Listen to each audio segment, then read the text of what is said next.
2-11 teams back in the booth with the Steves, Berline, and Tasker. I'm Andrew Catalon.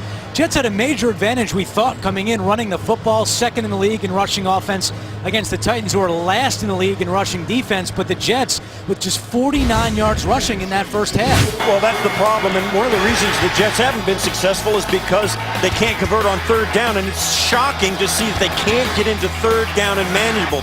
They've been in third and medium plus all game, and it's because their run game on first and second down has been unproductive. You see average 149 yards per game. Only Seattle averages more, but today just 49 in the first half. Meanwhile, Jake Locker questionable to return after this big hit from Quinton Coples. Yeah, unfortunate. There was the one thing that we were all looking for as far as Jake Locker. Could he put 3 games together, stay healthy, play well, and show that he could play the position for another team? Unfortunately, he took the big hit. He missed the blitz pickup, took the shot. Charlie Whitehurst is now in for the Tennessee Titans, and we have not heard anything definitive yet on the injury to Jake Locker, but it did not look good. Officially listed as questionable to return with a shoulder injury, but right now it is Whitehurst, but it is the Jets who will start with the ball here in the second half. And Rex Ryan told us that Percy Harvin would not return kicks today. But guess who's back deep?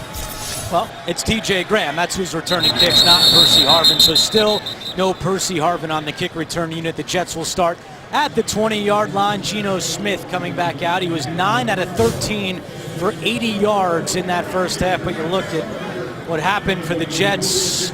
A safety, a missed field goal, and then Folk with the field goal after a 13-play drive to put the Jets on the board. Yeah, and the Jets really haven't even been close enough to threaten for a touchdown unless they're going to throw the long ball. And you know, they have stalled out just over midfield on all of their possessions, forcing punts and field goal tries have not been productive enough. Jets are 0-9 when trailing at the half this year. First and 10. Smith will keep this one, slides down at the 23-yard line. Now you mentioned, Steve, that the New York Jets have not been anywhere near the red zone, and they're playing against a team that not only ranks second worst in the NFL in rush defense, but they have allowed more opponents red zone possessions than any team in the NFL by far. But they've done a good job today keeping New York from even sniffing that area of the field.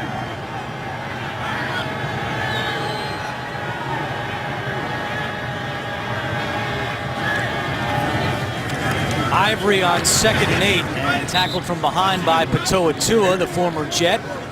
Played for Gang Green from 2008 to 2011.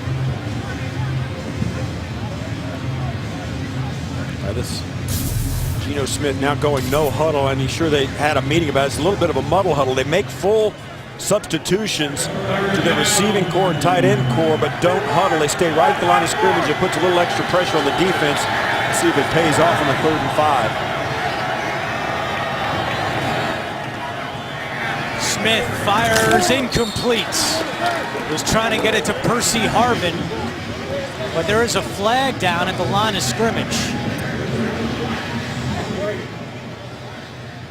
A busy first half for John Parry and his crew, and now an early flag here in the second half. Illegal use of hands, hands to the face, offense number 66. Penalty's been declined, result of the play, 4th down. That's on Willie Colon, so the Jets start this half by going 3 and out.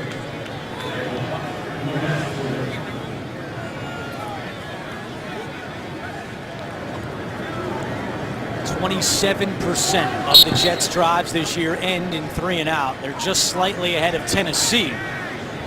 That's their second one today. McCluster to receive the punt. Fair catch called for as it goes out of bounds at the 32-yard line, and another flag is down back at the 38-yard line. It's going to be holding against Tennessee. During the kick, holding, return team number 57. 10-yard penalty, 1st and 10, timeout on the field. Penalty on Justin Staples. Charlie Whitehurst at quarterback when we come back to Nashville. We met with Ken Wisenhunt yesterday and said, just in case, Ken, in case Locker and Whitehurst got hurt, who would be your third quarterback? And he said it would be wide receiver Chris Durham. Well, right now he's second in line as Whitehurst starts this drive. Still no signs of Jake Locker, who's questionable to return with a shoulder injury. So it could be, if Whitehurst was to get hurt, the receiver Chris Durham, who would come in to play quarterback. Chris Durham also the third receiver, so he may play quarterback, but he won't have a 3 wide receiver package to throw to. It's bad in Tennessee. Their injuries are unbelievable, the length of their injury list. Wisenhunt said he's never seen anything like it in his 26 years. Sean Green at running back, the former Jet, he gets the call here, and Green trying to push the pile forward across the 30. It'll be third down and short for Tennessee. Titans came into the game 28% on third downs. It's the worst conversion rate on third downs in the NFL since the 2012 Arizona Cardinals, when Ken Wisenhunt was the head coach. And the only consolation is that they're going against the 31st ranked third down defense in the NFL as well. So it's just another. It's a pillow fight, is what it is. Another one of those examples, exactly. Wisenhunt's Cardinals were 25% on third downs 2 years ago. Whitehurst in trouble, gets away, steps up. Charlie Whitehurst with a first down run. A gain of 12. Well, really nice job by Charlie Whitehurst, showing that he has the ability to as well step up and pick up the first down with his wheels. Not known as a runner, but a good job right there. But you're right. I mean, you got to think, if you're in the big picture, they need Whitehurst on the field right now. And the Jets, if they get a shot on him and he has to take a play off, it's curtains for the Titans.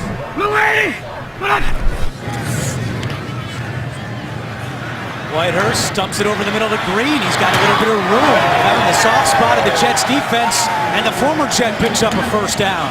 13 yards on the play from Whitehurst to Green. Oh, watch out, Charlie Whitehurst. As you said earlier, Steve, he has been in this offense longer than any other quarterback. He goes through his progressions. You can't really see it there, but understood exactly where his safety valve was. That was Sean Green sitting right. You see him looking left, looking right, and he says, oh, where's my safety valve? Sean Green right there. Nice pickup. Good sign for the Jets as Calvin Pryor, who left in the first half with a shoulder injury, made the tackle on that play. Back in the game for Gangrene. 1st and 10. Whitehurst play action. Looking for Walker, incomplete. Coverage on the play by Jaquan Jarrett.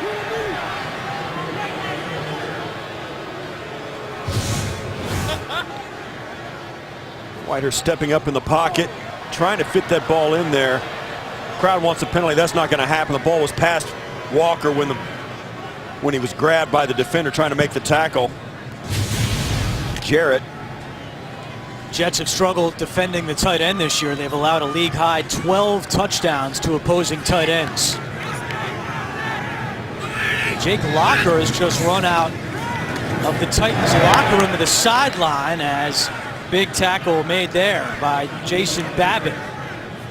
Locker does not have his helmet on, but at least he's back with his teammates on the Tennessee sideline, and he's putting a baseball cap on. So that would indicate he might be done, but no official word. Still questionable to return is what we're hearing from the Titans. He's really hanging that left arm. He's got a brace on his left arm there. That wasn't there in the first half, so we'll see if he's trying to convince somebody that he wants to go back in the game. And I tell you what, the Jets looking at an offensive line that's banged up, the third quarterback in the game.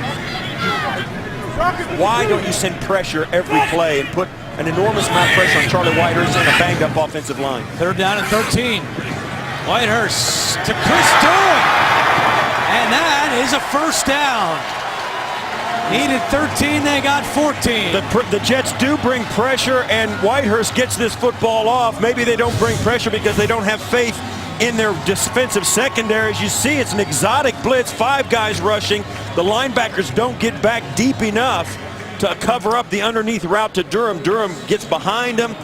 Whitehurst puts it over the linebackers in front of the corner and gets the completion. And Durham 6'6". Charlie Whitehurst used that height to get it up and over those linebackers. And again, the Jets' third down defense continues to kill this team this year. Sean Green to the 30-yard line. Yeah, the Jets right now need to force the Titans to throw the football. Invite them to throw the football. You can't believe that Charlie Whitehurst, behind an offensive tackle that was signed on Tuesday, is going to beat you. With only 3 wide receivers. With 3 wide receivers that are healthy. Well, they did just throw it, and they got 14 yards. This Jets secondary is not exactly the backbone of the defense.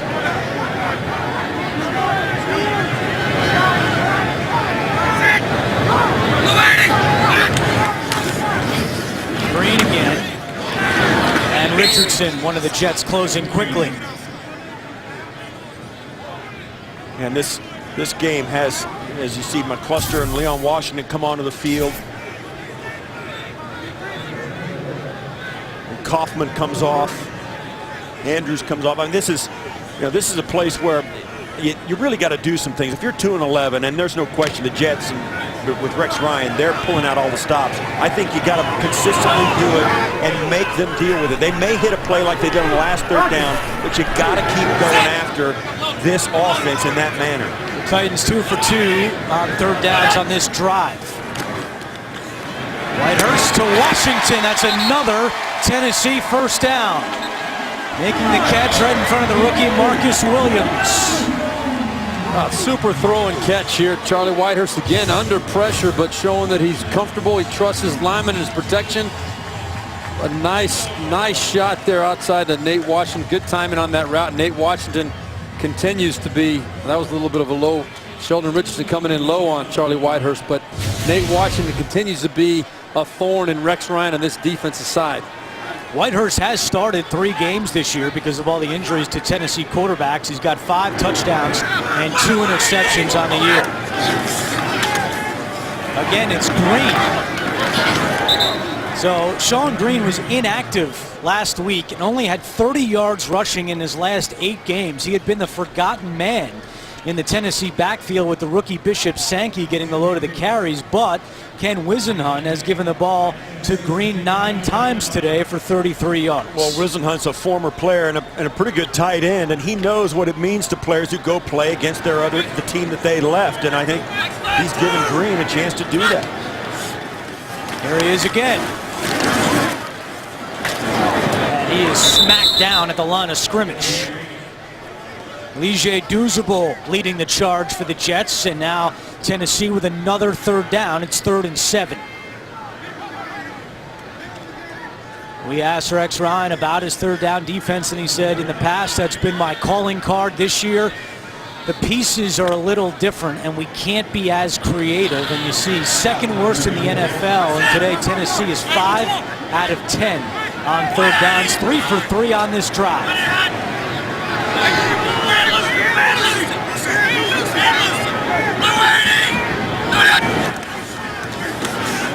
Whitehurst gets rid of it quickly, incomplete. He bounced that one, and Tennessee will have to settle for a field goal.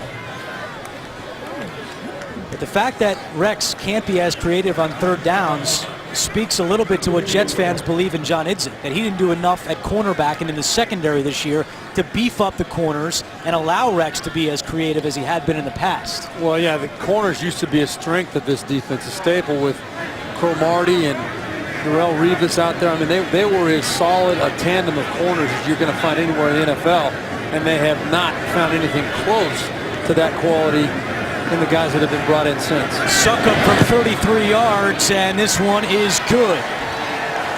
6:03 to go. It's 8-3 Tennessee.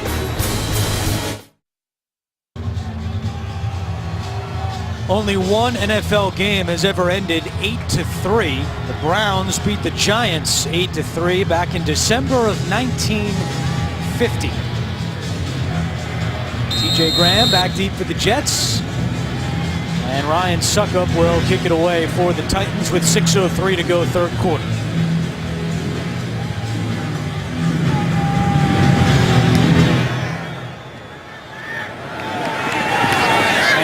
Going to take this one out. And Staples makes the tackle at the 19-yard line. 8-3, the Titans lead. You're watching the NFL on CBS. Some people calling today the Marcus Mariota Bowl as you see the draft order, and not good news for Titans and Jets fans hoping to get that #1 pick as Tampa Bay, Jacksonville, and Oakland all lost earlier today. Tiebreakers determined by strength of schedule, and Tampa Bay plays in the NFC South, which is not having a very good year. So that's bad news for Jets and Titans fans, as all three of those teams at 2-11 lost to become 2-12. As Geno Smith finds Decker, room to run. Eric Decker still going at the 20. Decker is in, touchdown! 81 yards! As we show those draft standings, there's some Jets fans probably unhappy to see that, but the Jets celebrated an 81-yard touchdown. This play is all Geno Smith, and I'm going to show you. You're going to see Decker right here. It comes across the field, but watch where Geno Smith throws this football. He throws Eric Decker open. He puts the ball in the right spot over the top. Eric Decker makes the adjustment, and it's a touchdown. If that ball is thrown anywhere but there where he threw that ball, it is not complete because that was very good coverage on the play by Griffin.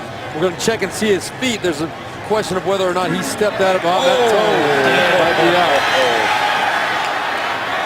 Yeah, this one's going to come back. But it was a heck of a throw by Geno Smith. I mean, it's hard to explain as a quarterback what a great throw that was. They will take a look at this one. We're back to Nashville in a moment.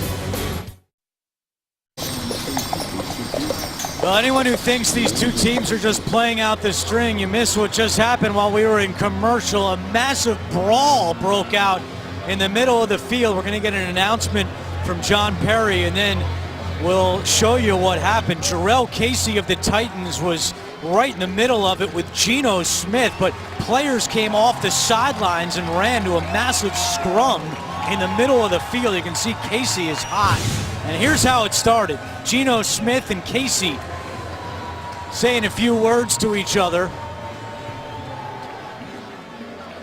And there's Wesley Woodyard getting involved, and then it looked like somebody shoved Geno Smith in the head. It looked like Casey popped him in the face mask, and then Nick Mangold saw Casey punch his quarterback, and then that's it. I mean, it's on.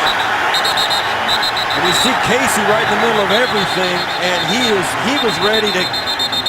Casey was ready to take on the whole Jet team by himself. After reviewing the play, the left foot stepped out of bounds with the ball at the 33-yard line. It'll be a first down at the 33-yard line. After the play was over, personal foul, defense number 99. That 15-yard penalty will be added on to the 33-yard line, 1st and 10, New York. Well, that simple explanation doesn't do justice to the melee that happened after that play. And you can see there, no question, the foot's out of bounds, and then he runs all the way to the end zone. This play's going to go with the 10-yard penalty all the way down to the 23-yard line. And then this is the melee that happened. You can see, you can say you're 2-11, there's nothing on the line, but these guys are doing something really important to them, and they're not taking a back seat. And I mean, both benches were out there. I know Ken Wisenhunt ended up in the middle of it as well, but Jurrell Casey, you see, it all seems good-natured. Guys are smiling, and then they don't know. Then watch Jurrell Casey pops him right in the chin. And Geno, to his credit, I think it actually was Wesley Woodyard that popped Geno in the chin. What's amazing is that with this entire scrum, there was only one penalty called. Yeah, and it was on Jurrell Casey. But there are Titans like Klug, who you saw, that actually came off the sideline and joined that scrum. Well, You're going to hear more about this during the week. Right. This is not the end of this. These guys are going to get letters. Mike Carey, our officiating expert back in New York. And Mike, why not more penalties, even some ejections and something like that? You don't see that very often in the NFL. No, you don't. And during the administration of an instant replay, some areas of the field are left void, and that may have happened here. Clearly 99 threw a punch and hit another opponent. He should be ejected for that. And it probably all started with 59, the Titans taunting Geno Smith. Yeah, thank you, Mike. Certainly fines to come, but you would expect that at the very least Casey would have been ejected as Geno looks end zone and Decker not able to bring it in. Let's go back to that fight because, again, you don't see it with this many people involved very often. Well, you see there, Casey comes up with the left hook across Giacomini. What happened? You know the offensive line of the Jets is going to be right in the middle of it because somebody punched their quarterback. So the offensive line are almost demanded to go in there and wait in there and get something back. And Casey still on the field with his jersey sewn up. He was livid at the end of that. Pair of 2-11 teams fighting it out here in the third quarter. The Titans lead 8-3. Smith to Graham inside the 10. And it's 1st and goal for the Jets.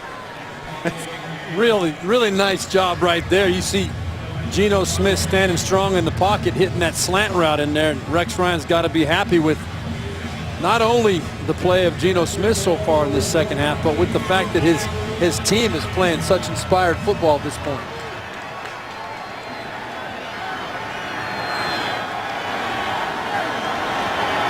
Ruled that just short of a first down, so it's 3rd and inches for the Jets. The initial spot appeared to give Graham the first. Instead, he was just short on 3rd and 1. Geno fires incomplete. Harvin wasn't looking for it, and now it's 4th and inches.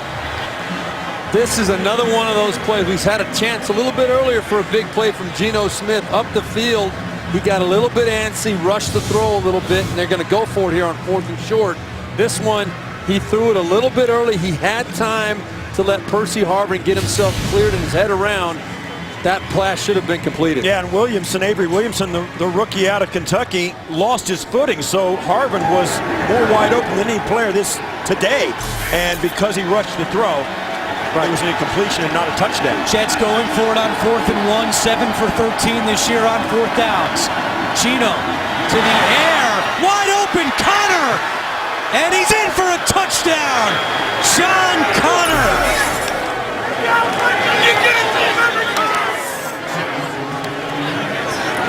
A 9-yard touchdown for Connor on his first catch of the season.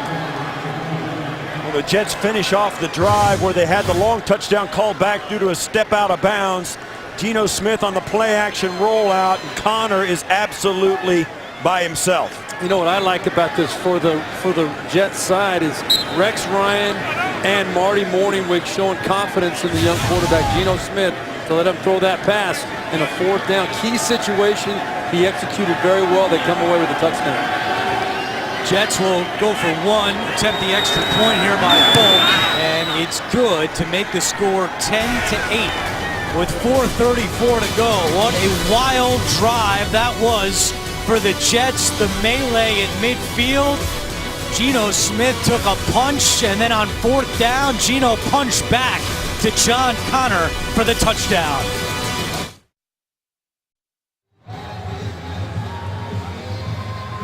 Geno Smith to John Connor for a 9-yard touchdown on 4th down.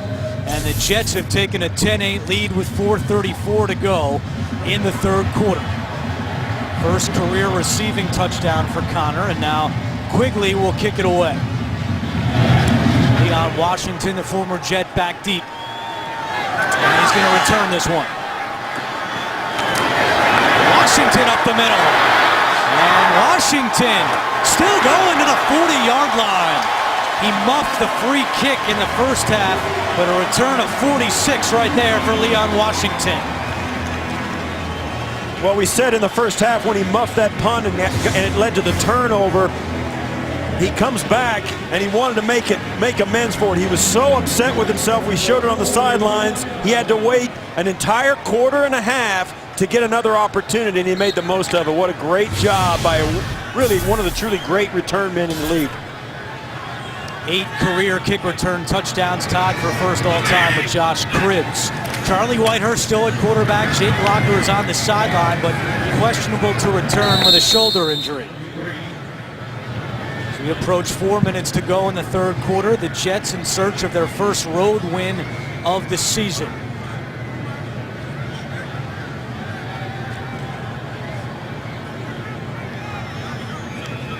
Locker on the left, and that was Mettenberger on the right. He is inactive today with the shoulder injury.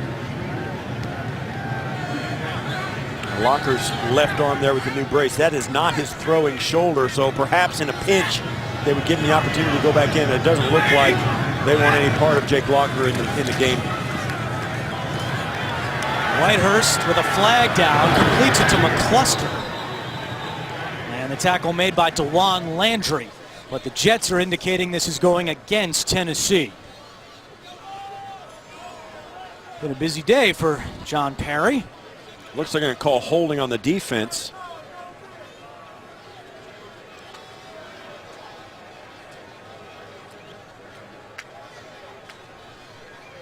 Holding, defense number 97. 5-yard penalty. Penalty includes automatic first down. Yeah, it's on Calvin Pace, so an automatic first down for Tennessee. Yeah, when Dexter McCluster was trying to get out on this pass rush, I think Calvin Pace grabbed the hold of him. And well, I think McCluster was actually blocking him, and then when Pace beat the block, McCluster turned around and became eligible, and that's when Whitehurst found him. I don't think McCluster was an option in the beginning of that play, but turned into an outlet after he missed the block.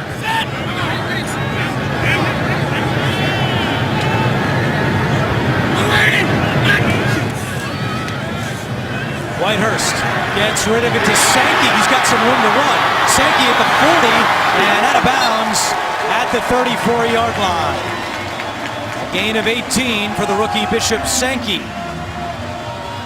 Tomorrow on CBS, these geniuses don't fit in the world, but they're the only ones who can save it. A new episode of Scorpion tomorrow at 9/8 Central, only CBS.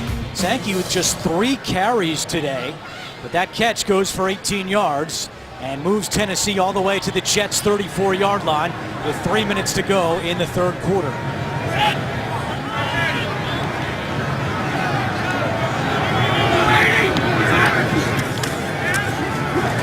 Green gets a couple. We go back to New York. An update with JB and Coach Cowher.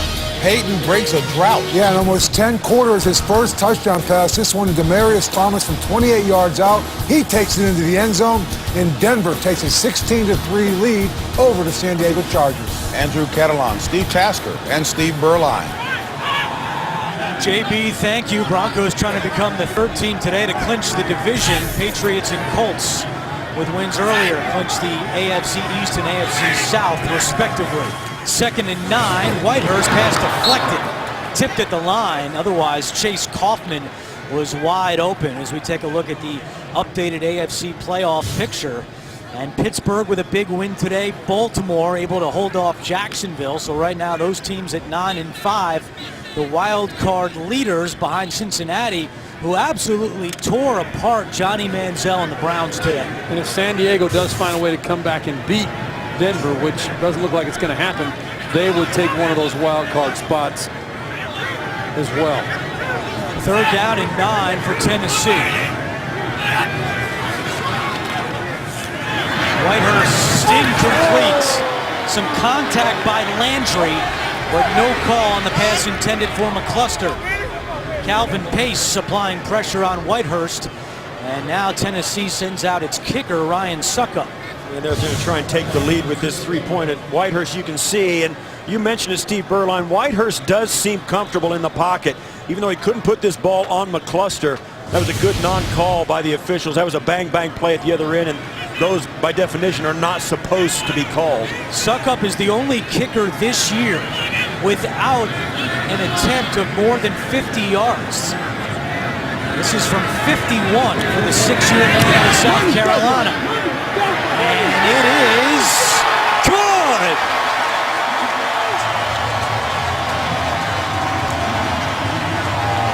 His first field goal from more than 50 yards since September of last year. Not much room to spare, but no doubt about it.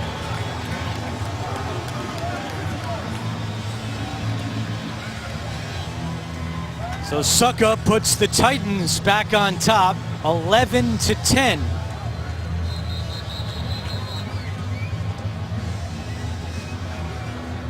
Now, you don't think it means something to these coaches? They want to win this football game. It's in their blood. It's in their DNA. Everybody on this football field, they are not thinking about draft position. They're not they're not thinking about draft picks or anything. They're not thinking about the big picture. You got the guys on the Jet sideline.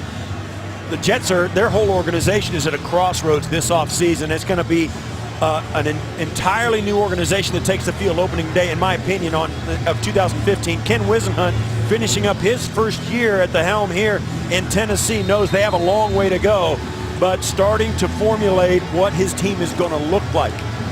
Well, Rex Ryan said Percy Harvin would not be back deep because of the sprained ankle to return kicks. Percy Harvin back deep to return this kick from Ryan Succop. And it's returnable. Harvin sneaks through across the 25, and Harvin all the way up to the 32-yard line. A return of 33 yards for Percy Harvin. Next Sunday, the playoff push rolls on. First, Alex Smith and the Chiefs meet Big Ben and the Steelers. And then Andrew Luck and the Colts tough it out with Tony Romo and the Cowboys and Big D. It all starts with JB, Tony, Bart, Coach, and Boomer on the NFL Today. Amazing that we're already up to week 16 next week, and that'll be a big one between the Colts and the Cowboys here on CBS. 1st and 10 for the Jets. They trail by 1. Smith over the middle, caught. That's his tight end Cumberland with his second catch of the day, and it's good for a New York first down. Cumberland only had 1 catch in his last 6 games coming in, but now 2 today for the 5th-year man out of Illinois.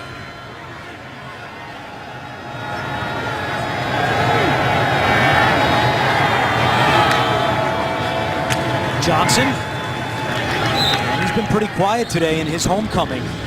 7 carries for 14 yards. Jets continue to go no huddle here. Owusu comes in for 1 play to give Harvin a break. Now Harvin back on the field. And we thought that the Jets would just run it down Tennessee's throat. Tennessee is last in the NFL in rush defense, but the Jets have thrown more times than they've run the football today. There's a Tennessee team that's allowed an average of 41 points per game over the last 3 games. Jets have 10 here, and they're forced to call timeout with 37 seconds remaining in the 3rd quarter.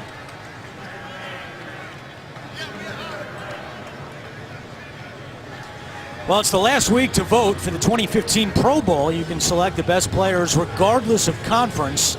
And then Chris Carter and Michael Irvin will draft teams as alumni captains. Vote now at NFL.com/Pro Bowl ballot. The voting ends on Monday night. So Jets are forced to call a timeout here. Late 3rd quarter on 2nd and 8 with 37 seconds remaining. As you see the offensive numbers today for both teams. Jets with 216 yards, but just 57 on the ground. You mentioned, Andrew, that the Titans have been giving up an average of 41 the last 3 weeks, but you're talking about the 29th and 30th ranked offenses in the NFL as far as scoring points. These 2 teams on the field, so they're not exposed against many people. Smith rolls out, has to get rid of it, and just throws it away. Took a shot from Sammy Hill after he delivered that pass. Yeah, that was a little bit of a questionable shot there by Sammy Hill. I think very close to maybe drawing a little bit of attention from the referee. This was an unnecessary hit at the end there. You see kind of coming in a little shove. Yeah, not a big deal, but you know, a lot of referees get that trigger finger when you hit the quarterback late. Well, the body language of that defense of Sammy Hill didn't look too bad, but the guy weighs way over 300 pounds, so when you, it doesn't take much to knock Geno Smith head over heels into the bench area. 3rd down and 8 for the Jets. They're 2 for 9 on 3rd downs today. Smith down the sideline to Decker, incomplete. Wow. He looks like he's looking up at the scoreboard of the lights. He lost the ball. It hit him in the chest and surprised him. When he looks back, he's wide open, A great throw by Geno Smith. A little bit of a shove by Decker. You can see he's like looking up saying, I never saw the ball.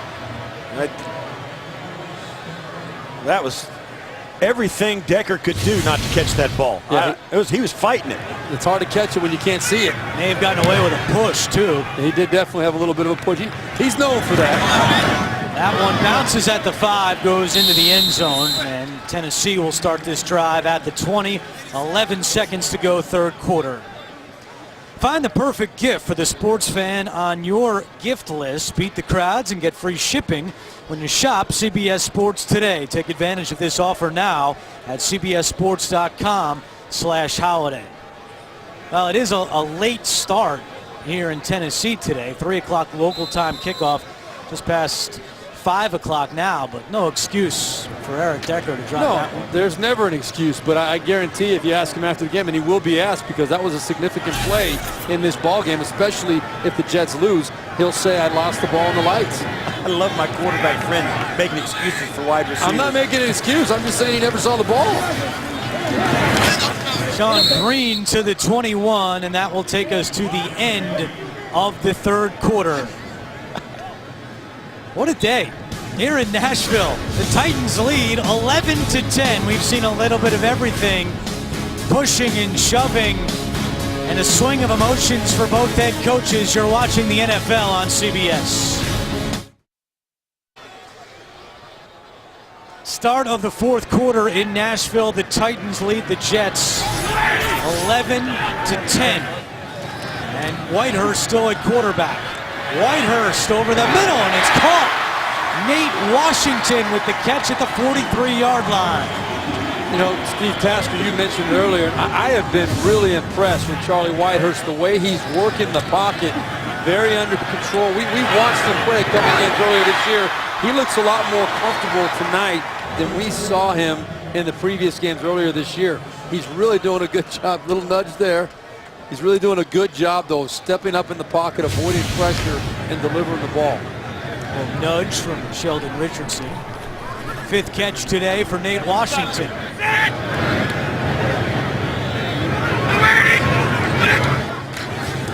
And Sean Green. Green lowers his head and gets to the 47. We go back to New York, JB and Coach Cowher. All right, guys, Seattle, the only team averaging more rushing yards per game than the Jets. Seattle at 170, Jets with 149 on the season. And this was Sean Green lowering his head. That was a big pop.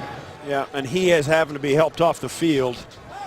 You can see here he's a little wobbly getting up, and his teammates immediately sense it. Yeah, Green with the helmet off on the sideline.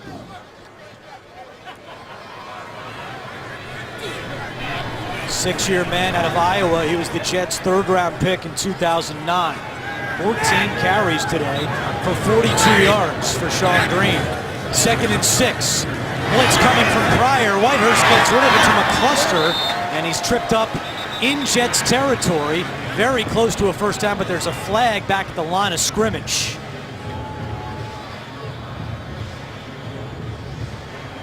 Holding, offense number 67. 10-yard penalty replay, 2nd down. That's on Andy Levitre. Andy Levitre, one of the offensive lineman free agents brought in to bolster this offensive line. The 2 guards really in the center. And that was the play. But those 2 offensive guards in the center really now are the stalwarts of the offensive line, as all the tackles that were on the team at the beginning of the season, the roster are all gone. Now it's completely different guys playing tackle outside of these 2 guards in the center. And yet the Jets have no sacks today, although Tennessee has been getting rid of the ball quickly. Whitehurst. And incomplete. The defender, Walls, slipped, and so did Nate Washington. Yeah, Nate Washington slipped twice, right at the top of the route, then and just on the plant to come back outside to the play. Watch as he gets to the top of this route. He's going to, right there he falls. Now watch this. He falls, it slips again. So that's hard to complete a pass when your receivers are wearing roller skates.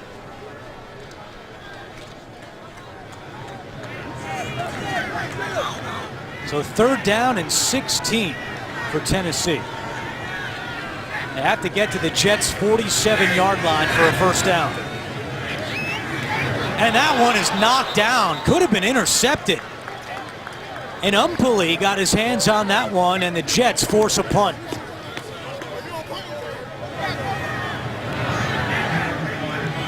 Whitehurst makes the right read. He's going to try and throw it out short and try and get a short pass, long run. And Jet right into it. It's a great job. Rookie out of Louisiana Tech, a 6th-round pick in this year's draft, and now Curley is back deep to receive the punt from Kern. Good kick from Kern. Curley all the way back to his 7-yard line. Curley to the 20, and he goes down at the 26-yard line. 13:08 to go in the 4th quarter, and the Jets trail by 1. Next week, the Thursday night football season wraps up with a special Saturday edition. It all starts with Philadelphia traveling to Washington on NFL Network at 4 Eastern, and then San Diego visits San Francisco on CBS and NFL Network with coverage starting at 7:30 Eastern. 1st and 10 for the Jets with 13 minutes to go. And it's Ivory to the 30-yard line. Well, here's the conundrum for Jets fans, something we've talked about throughout the day, as many fans are rooting for the Jets to lose today. In terms of the draft, if they lose this game, they would be number 2, but a win pushes them to 6th, and certainly out of the running for a guy like Marcus Mariota, who won the Heisman Trophy yesterday.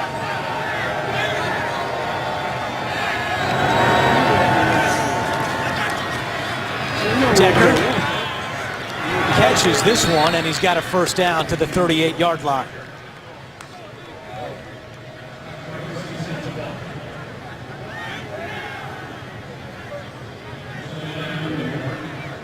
Jets again going with a bit of a no huddle.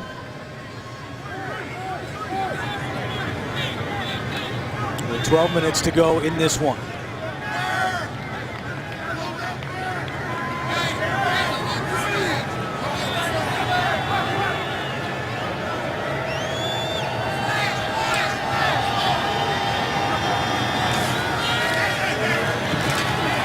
Geno slips and goes down. Derek Morgan may have gotten a hand on him to get credited for the sack. Well, a lot of people calling this the Marcus Mariota Bowl. Obviously, he's in the conversation for the #1 pick. Jameis Winston will be rated highly. Steve Beuerlein, you're a former quarterback, a 17-year NFL vet. What do you think of these two guys? Well, I really think they both have great potential. I had a conversation with Rich Rodriguez, the head coach of the University of Arizona, yesterday about Marcus Mariota specifically, and he's played him 3 times in the last 12 months and had some very interesting things to say, all very, very high praise. But said, you know, the one thing that he has that you can't coach, he has the ability to make plays and just take the heart out of a defense. And so he's got all the physical ability to get it done, all the throws, can beat you with his feet. We go back to New York, JB and Coach Cowher. San Diego keeping it close. Yeah, Phillip Rivers going to find Antonio Gates his 5-yard touchdown, his 10th of the year, his first since October 23rd, and they are coming back against Denver, trailing 16-10. 9:10 left in regulation. Back to Andrew Catalon. Guys, thank you. Finish your thought there on Marcus Mariota, Mr. Beuerlein. The other thing that impressed Rich Rodriguez, and I think anybody that watches the position, his calmness, his demeanor, the way he carries himself on the football field, in addition to the physical skills, makes him very intriguing. And I think he's a pretty sure lock to be the first one picked. 3rd and 18, Geno Smith is bounced. Intended for Jeremy Curley, and the Jets will have to punt with 10:06 to go. He did not throw. This ball didn't come out of his hand properly. I don't know whether his arm got hit or what, but he bounces this in short, had no chance. Well, Tennessee was in the perfect coverage for this play. The chess match is always there between offensive coordinator, defensive coordinator. That was 2-man, where that was not the kind of route that you want to be trying to throw into that coverage. Very difficult to make the throw, but Geno Smith's got to give him a chance to make the catch. Yeah, that's a bad throw. Punt number 6 from Quigley. Cluster gets away, and then and tackled at the 23-yard line. It was Hakeem who nearly brought him down. Timeout on the field. Back in Nashville alongside the Steves, Berline and Tasker, and Mike Carey back in our New York studio. I'm Andrew Catalan. Entire CBS crew, producer Ryan Galvin, director Andy Goldberg. 9:54 to go, fourth quarter. The Jets trail by 1, and Sean Green back in the game. Remember, on that last drive, had to come out after he took a big hit. Coming up after the game, time permitting, the Subway postgame show. Join JB, Tony, Bart Boomer, and Coach Cower for all the latest NFL scores and highlights. That's all coming up on the Subway postgame show. Small crowd here in Nashville today as these 2-11 teams play out the final 9:20 of this one. It's Green again across the 30, and Landry makes the tackle at the 31-yard line. It'll be third down and short. It's Charlie Whitehurst being inserted into this game for Jake Locker, who once again could not finish a football game this season with an injury, and once again it was an injury that happened in the pocket. He's trying to make a throw, and early in the year hurt his hand on a follow-through, banging it on players' helmets. Happened a couple of times. Charlie Whitehurst took over then, and then they went the way of Zach Mettenberger, and Charlie Whitehurst now finishing this one. 3rd and 2, and a great job defensively to close quickly.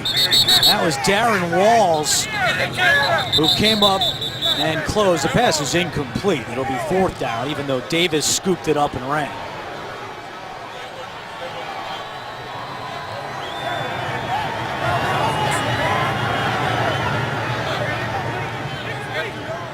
William Field is an incomplete pass, fourth down. So the Jets defense does the job, and they force Tennessee to punt. Yeah, I think it was Demario Davis on the hit as well, getting there right as the ball got there. Yes, it was Davis. Very good coverage. I don't know, that looked like he had it tucked away already, and the ground caused the fumble. How about that? 11% of the plays today have been punts. This is number 6 for Brett Kern.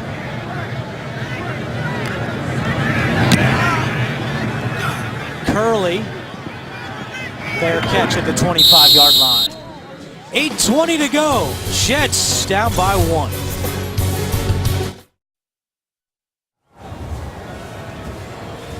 Back in Nashville, where the Titans have an 11-10 lead on the Jets. 8:20 to go, fourth quarter.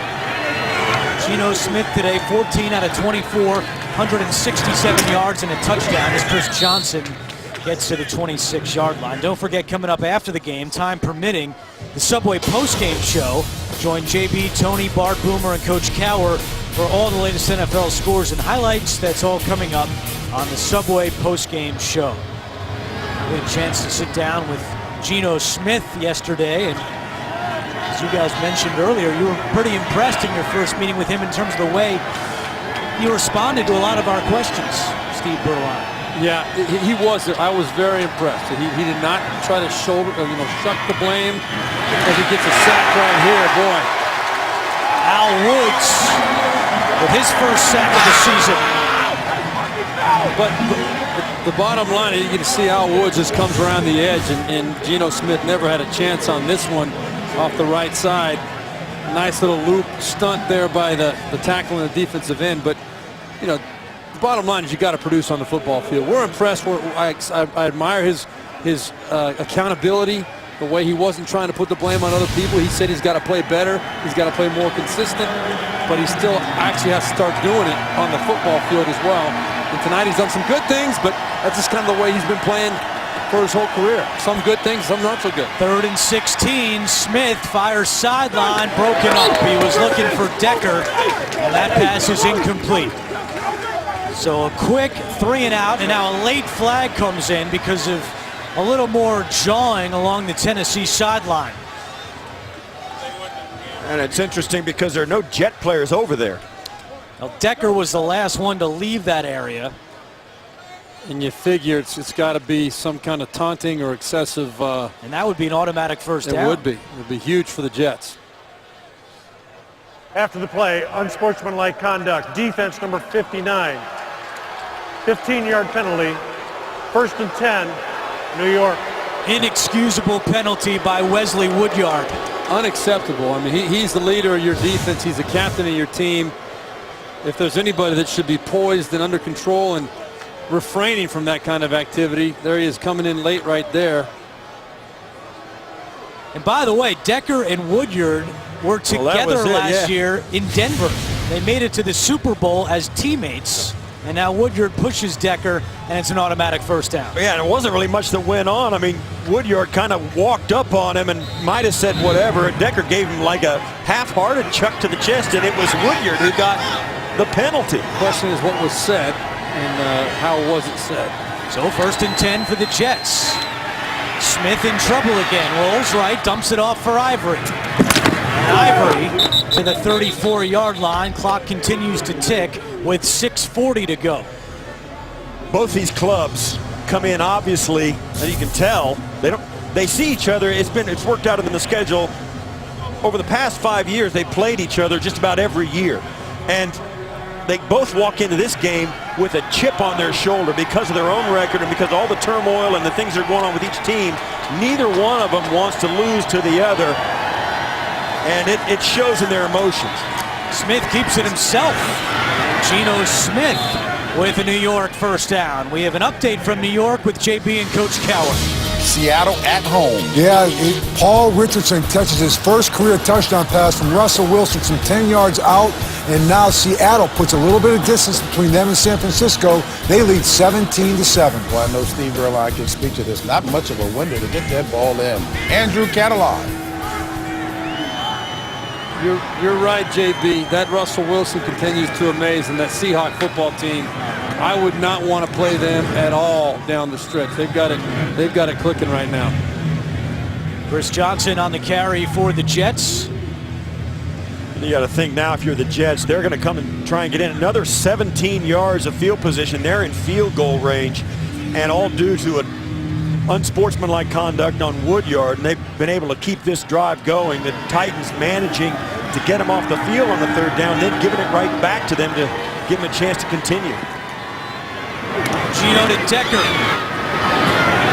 Decker with another Jets first down. Well, I think you're making a mistake if you're Cody Sensabaugh getting up and trying to get physical with the receiver whose biggest asset is his physicality. He's getting up trying to bump a receiver who is very big. We got a player down on the field. But Eric Decker, 6'3", 215.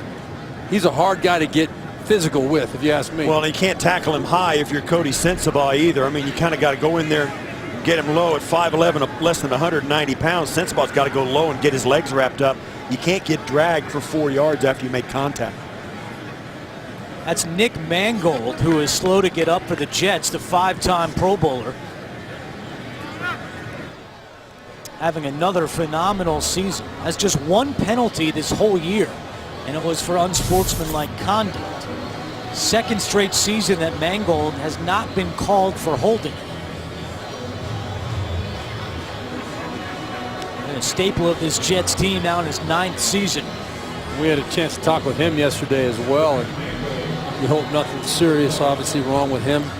But what a pleasant guy and great storyteller he was. A lot of interesting insight he shared with us in that conversation yesterday. Yeah, he's an offensive lineman. He's the quintessential offensive lineman. Those guys are usually highly intelligent and good communicators, because that's what an offensive line makes them good. They can communicate to each other, and conversely, they can do it in everyday life. So Mangold comes in, sits down with us, and he couldn't have been more conversational. He really has he's just a great guy to talk to. And then they're also, another thing, they're also very big physically, and they're also tough as nails. You can see Mangold taking a knee. He just won't get up until he's ready, and he'll gather himself. He'll come off, he'll be off for one play, and he'll probably walk right back on. I mean, that's, their mentality is different. The way they do things is different. Offensive linemen they really are a special kind of group of people. Well, Dalton Freeman will come in to replace Mangold at center with 4:59 to go in the 4th quarter. That last catch put Eric Decker at 100 yards exactly receiving. First time this year Decker has had a 100-yard game. And Nick Mangold, this will be the first snap he misses this season. Eric Decker's high this year going into this game was an 89-yard game earlier in the season.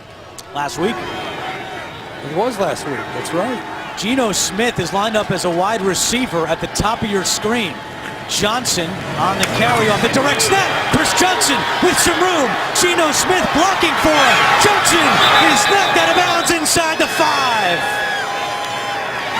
A gain of 38 with some help from Geno Smith. This is the true Wildcat. We haven't seen Chris Johnson in this role very often. You're going to see Geno Smith is up here. Here's Chris Johnson. He's going to take it up inside. It's just a straight power play. You saw a pulling guard up in front of him. Great job of clearing out the hole for Chris Johnson. And as we all know, with his speed, which maybe isn't what it used to be, but it's still better than most, you don't need to give him much room before he can get through there. So the Jets have it first and goal. Ivory. Remember, he fumbled at the goal line last week against Minnesota. He gets to the 3-yard line here. Yeah, and I would be, they may try it, but I'll tell you what, with the Jets getting the momentum like they have now, as they bring in Decker, Harvin, and T.J. Graham, or is that Curley, they're going to go light here. I would spread them out and hand it off inside. I mean, this offensive line, you've got to give them an opportunity to push them back into the end zone. Spread the Tennessee Titans out and see if you can get the ball up inside with Ivory.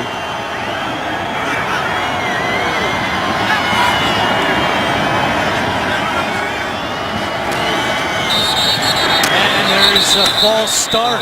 Oh, they had it. And that's going to go against the Jets and knock them back. Now you can see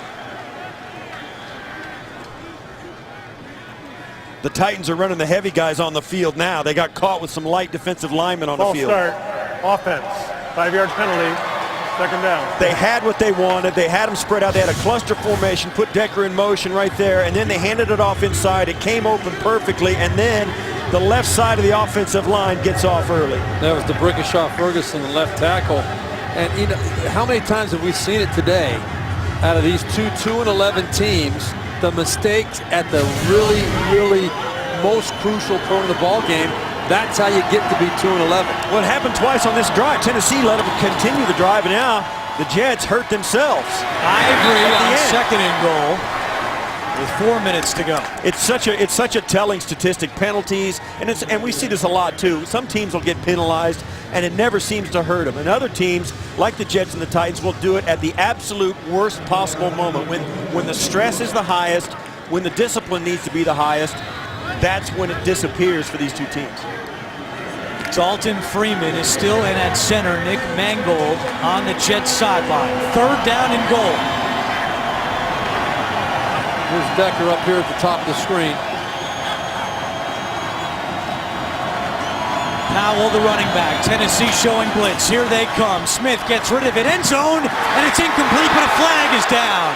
Cody Sensabaugh on the coverage with Eric Decker, and that is pass interference. You could see the man coverage, and then as Pass interference defense, number 24.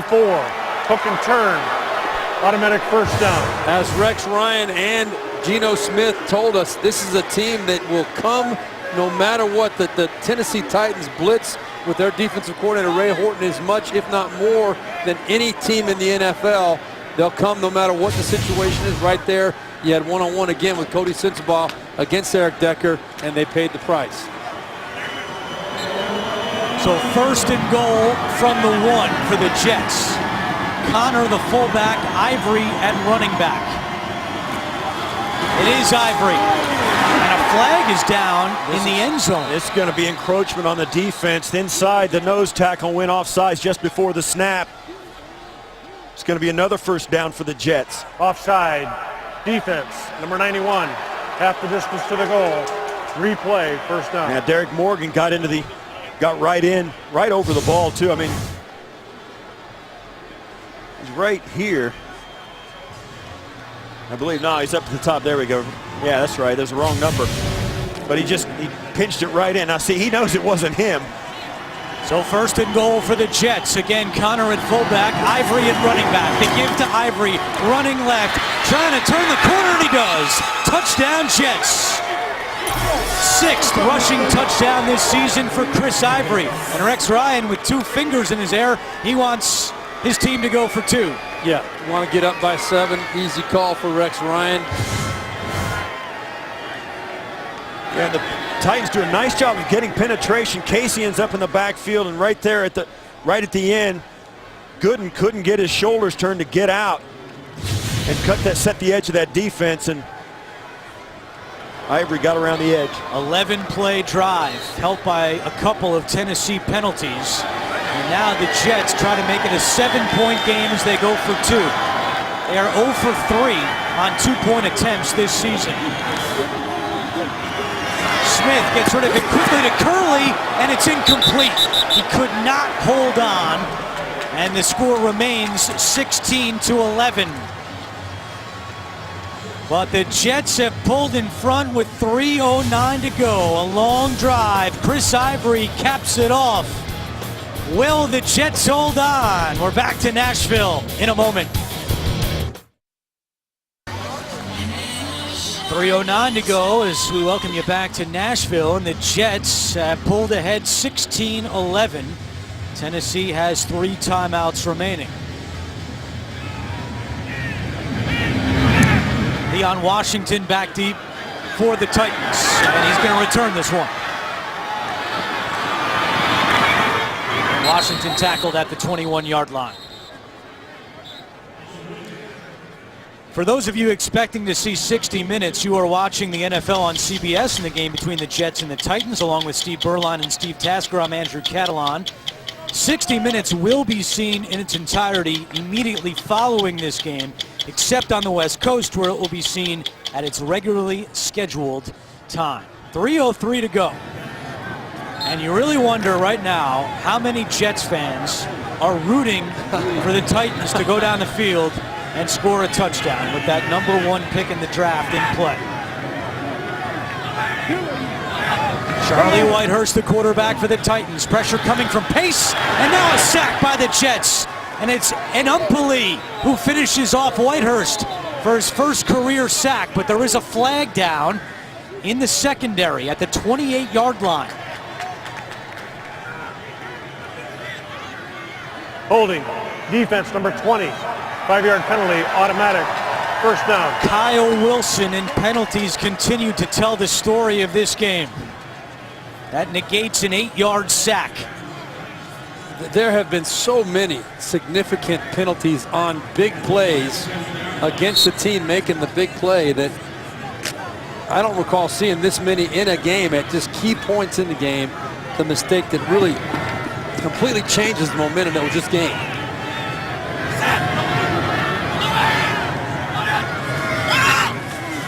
Pressure coming, Whitehurst fires, incomplete. Was trying to connect with Chris Durham, and it's second down. Yeah, Chris Durham comes up limping. Don't need another player to go down for Tennessee, but the penalty over here that happened earlier is right there out in the secondary. You see him trying to look at it. Yeah, and that's an easy call as the receiver kind of showboats a little bit to get the attention. Whitehurst to his tight end Walker, who slips a tackle. Delaney Walker with a first down to the 45-yard line, a gain of 18. Rex Ryan told us the one thing about Delaney Walker as a tight end is his speed. You saw it here after the catch, his ability to plant, get up the football field. You really have to rally to the ball when he catches it because he is a big guy who can really scoot once he turns it upfield. Yeah, averages almost 15 yards a catch, which for a tight end is leading the NFL. Just his 3rd catch today. First down and 10. Whitehurst deep over the middle to Walker again, and he's got it inside the 25-yard line. 34 yards, Whitehurst to Walker. Great job of identifying the play by Charlie Whitehurst, finding the open man in the middle of the field, Delaney Walker. 2-minute warning in Nashville. Jets lead by 5. 2-minute warning in Nashville. Woody Johnson, the owner of the Jets, watching field level as his team leads the Titans 16-11. Charlie Whitehurst replacing the injured Jake Walker, and Whitehurst is sacked. Well, Quentin Coples bringing down Charlie Whitehurst, and a timeout called for by the Titans. and that was Will Svitek that was just beaten off the ball by Coples. He was shot out of a cannon off that left edge. Nothing tricky about it whatsoever. He just ran right by Svitek. Yeah, it was a straight speed rush. Svitek was asking. He thought he got off earlier than snap, but no call by the official, and Coples was a rocket. Well, we knew that the tackle issues that the Tennessee Titans have had this whole season, especially coming into this game, were going to show themselves at some point. We're inside the 2-minute warning of the fourth quarter. It's amazing that that's the first issue we've really seen with these tackles that are really the number 6 and number 7 tackles that the Titans have played this year. It's been a strange game. There's no doubt about it. 2nd and 17.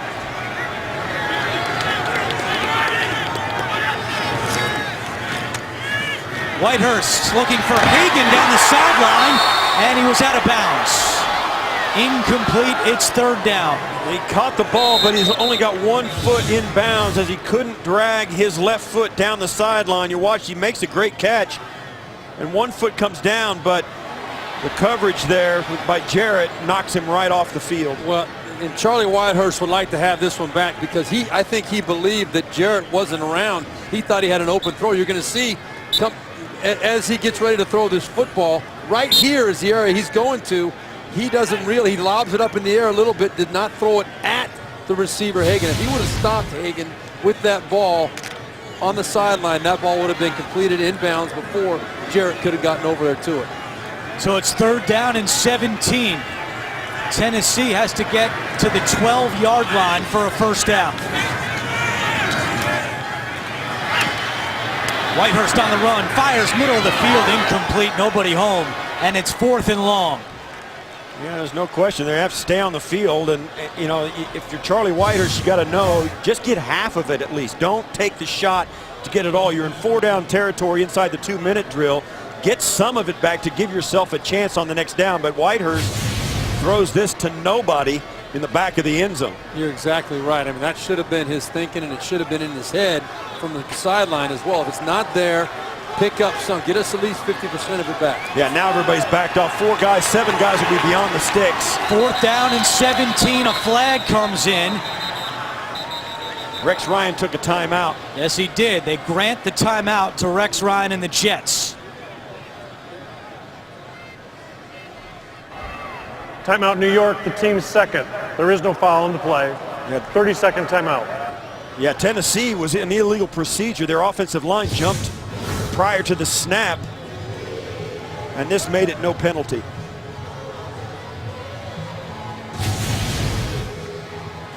Week 15 continues tonight with Sunday Night Football on NBC, and tune in tomorrow for Monday Night Football on ESPN.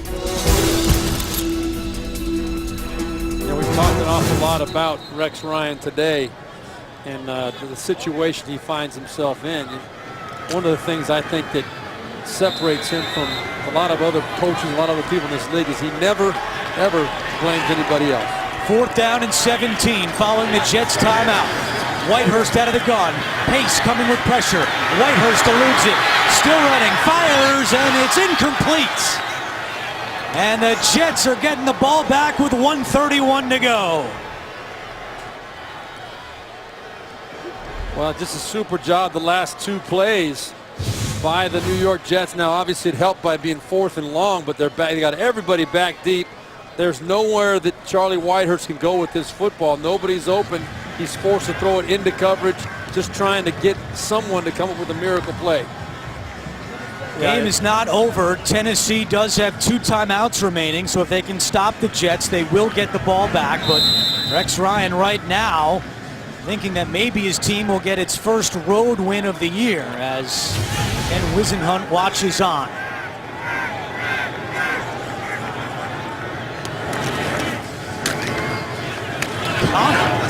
On the carry, just his 3rd carry of the season. Tennessee calls a timeout. They have 1 remaining. This is the only game in NFL history that will have ended with a final score of 16-11, so it is a historic day. That's one way to say it. Yeah.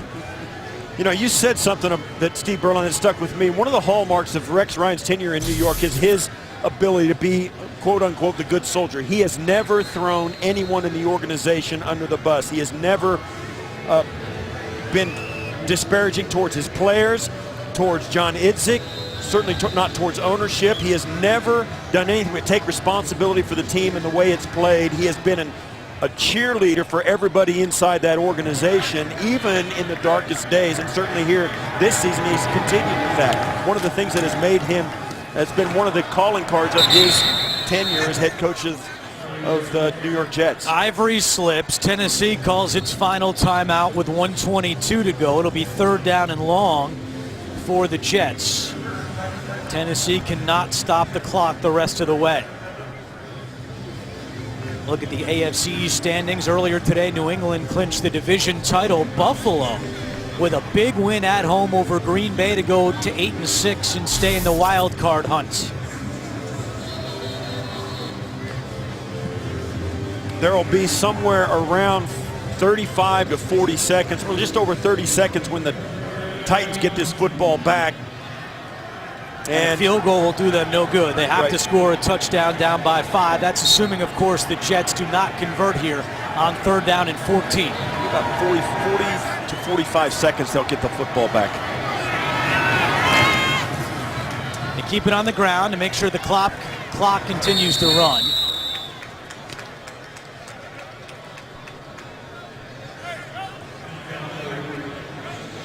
Yeah, now as they Should be start about this, 25 to 30 seconds go. when Tennessee gets the ball back. Quigley will punt it away. Jets do have 1 timeout remaining. In this situation, Steve Tasker, the Pro Bowl special teams guy, arguably Pro Bowler, or Hall of Famer, I mean. What do? Do you go for a block on the punt, or do you play for the return? With this time, they're going to only have, like you said, about 30 seconds left. Well, you should be able to do both. You should always be sending somebody to block the punt. But if you have a special block that you haven't tried yet, yeah, you'd definitely go for it. You've got Dexter McCluster back there. And in fact, a lot of times you may try, this might be the point where you try the reverse return or the fake, the special return that you have set up as well. It's a coin flip as to which one you think you have the better shot at. My thing is, it's tough to block a kick in this situation because the other team is so ready for it. They aren't ready for an exotic return. But the only way you're going to get a short field, barring a masterful return, is to block the punt. You always should send pressure on the punt to make sure the guy gets it off on time. John Idzik, the Jets general manager, watching from the tunnel here in Nashville. You can't let the punter take his time and get the great punt. You got to make it a little bit uncomfortable for him, make him hurry, which looks like what the Tennessee Titans are going to do. McCluster waiting for it at the 25-yard line. Quickly gets it away. McCluster with 3 career punt return touchdowns from the 15. And McCluster is wrapped up at the 19-yard line. With 21 seconds remaining, Tennessee cannot stop the clock.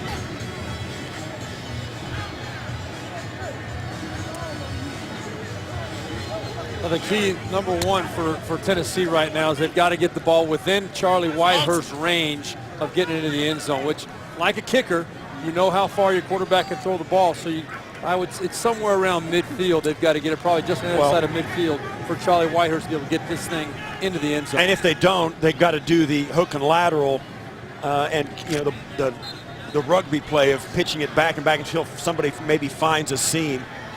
1 career game-winning drive for Charlie Whitehurst came 3 years ago against the Giants. Remember, if they throw the ball to the middle of the field, they have to hustle up to the line and spike it. Whitehurst, middle of the field, and Nate Washington, and now they have to sprint up and try to spike this one. I'm surprised they did that. They were giving up the sideline. They're only going to get one more play. And the spike with 6 seconds remaining. He can't get into the end zone from here. And well, what he's going to have to do, I mean, if he gets a running start, if they want to try and get it to the end zone, Charlie Whitehurst is going to have to roll out and throw it on the run right at the line of scrimmage, and then hopefully he can get it there, but I don't think he can either. Well, what they got is 6 seconds. They could throw a quick out right now and get it to the flag, and that's what they should do. Get it out of bounds, right? They got enough time and then throw it into the end zone on the next play. Over the middle, and it's incomplete. Nobody was looking. That's the ball game. They got no seconds on the clock, and we'll see. It looked like there was a second It looked left. like there was a second Yeah, left. they got 1 second left. Yeah, the official from the back of the field is coming in with 1 second. Look Rex at Rex. Ryan, He's like, can't really? believe it. Are you kidding me? To me, this is a bad decision. Nothing comes easy. 1 second remains. It's a bad decision because now they have to do one of those hook and lateral type plays. If you take the 10-yard gain and get out of bounds, then you got a chance to put it into the end zone.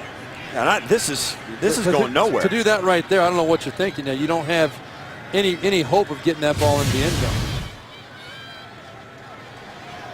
Now they're going to have to start doing the the miracle. And I'll tell you what, it's what you do. I think what you do is they got 4 guys rushing the passer. Everybody else is back to the inside the 30-yard line. I think what you do is just start pitching it back and start like a rugby play.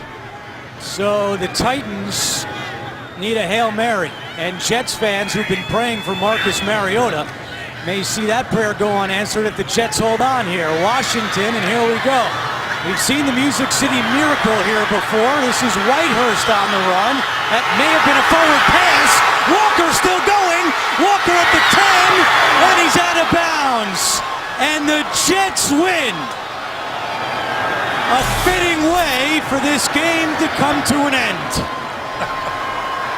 My goodness. I think it was a clean pitch by Charlie Whitehurst. It was close. I think it was straight. In this building, it always counts for the home team. That I think it was a sideways pitch by Whitehurst, and it was close, no question. But it looked like Delaney Walker was going to get there. But a great job by Walls breaking down, making that Walker's tackle. you can't get caught out of bounds. Walker's got to pitch that ball again. Yeah, you can't get knocked out of bounds. Landry's actually the one that steps up and makes the tackle right there.